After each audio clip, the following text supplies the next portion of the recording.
Now, your Super Doppler 10 forecast with meteorologist Ricky Matthews. All right, this morning we are starting off with some damp roadways, some damp conditions outside after some overnight rain. That rain is pretty much gone now, just a touch of mist and drizzle across parts of northeast North Carolina, a little bit showing up some of the cameras near the ocean front as well. But for the large part of the day today, we are going to be dry, and we should actually see the sun come out later on today as a lot of this moisture moves away from us. The big weather system is way off the coast now, moving across areas of New England. Still some snow shower activity there, but even they are on the backside of that system. So for all of us this afternoon, we will expect to see a little bit of clouds early on and then some sun breaking out around 3 o'clock, 4 o'clock. Temperatures today, though, only in the 40s, so it's going to be a pretty chilly day and a pretty chilly day tomorrow, too. Notice we go through the day here on Tuesday. We start off the morning in the low to mid 30s, warm up a couple degrees into the mid 40s during the afternoon. Wind, not as much of a factor tomorrow, so it should feel a little bit nicer, even though the air temperature will actually be a couple degrees cooler. Wednesday morning, a couple of little scattered showers out there. We do expect to see those linger into the early afternoon, but notice not a huge batch of rain here, just a little bit of light rain shower activity. A lot of the moisture looks to stay off the coast. We'll keep an eye on this. If it trends west a little bit, may see a little more rain towards parts of the outer banks or the coast, but right now it looks like the big bulk of the moisture will be off our coastline. Temperatures in the 40s this morning, 43 in Newport News, 46 Elizabeth City, 45 in Suffolk, and 45 as well for Currituck.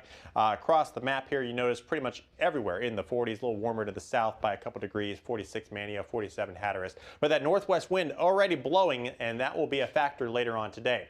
Notice as we go through the afternoon, highs reach around 48 in Gatesville, 46 for much of the south side, and generally mid 40s as well for the parts of the peninsula and the eastern shore. A little cooler there, 42 in Melfa and 44 in Matthews. But once again, the wind will be a factor. So 25 to 30 mile per hour gusts today, you factor that in, it will feel a little bit cooler. Here's what those feels like temperatures will look like. Nothing dramatic, nothing incredibly cold, but certainly a little bit of a cooler temperature when you factor in that wind. 39 for a feels like temperature at 11 a.m., 41 this afternoon, even though the air temperature will be in the mid 40s. Tomorrow morning, we start off the day in those low to mid 30s for actual air temperatures. And that should be pretty close to where our feels like temperature is through the morning hours.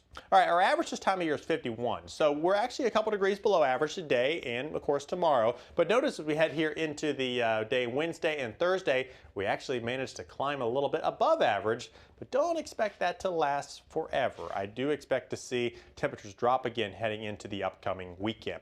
Now, on average, we typically see a temperature around 50, 51 for January. Of course, January, like almost every month, has been a little wild.